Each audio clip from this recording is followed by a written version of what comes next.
Bharat chamber of commerce এখানকার যে president উনারই বক্তৃতা যে লাস্ট 15 ইয়ার্স ওনাদেরকে ট্রেড ফেয়ারে মুখ্যমন্ত্রী কোনোদিন আসেননি, কোনোদিন ওনাদেরকে ভালোভাবে ট্রেড ফেয়ারটা করতে দেননি।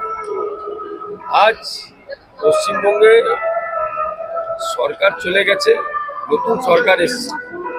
লাস্ট সরকার 15 বছরের ভিতরে প্রতিটা ইন্ডাস্ট্রিকে শেষ করে দিয়েছে। 8700-র উপরে এমএসএমই পালিয়ে গেছে। তার কারণ একমাত্র এখানে উন্নতি হয়েছিল নেতাদের, পরিবর্তন কি হয়েছিল, ওনারা গুন্ডা হয়ে গেছিল। যে কোনো ইন্ডাস্ট্রি বসাতে গিয়ে, জমি কিনতে গেলে জমি মাফিয়া, কারখানা বানাতে গিয়ে বালিয়া স্টোনচিপ মাফিয়া, যদি কোনো শিল্প করার সময় যখন ইন্ডাস্ট্রিতে লোক লাগবে সেখানে আমার লোক নিতে হবে, তোমার লোক নিতে হবে, অ্যাডমিনিস্ট্রেশন শেষ করে দিয়েছিল। আজ নতুন সরকারের থেকে মানুষের অনেকটা আশা। আজ মানুষ বুঝতে পারছে এই সরকার হচ্ছে by the people for the people, সবকা সাথ সবকা বিশ্বাস সবকা বিকাশ।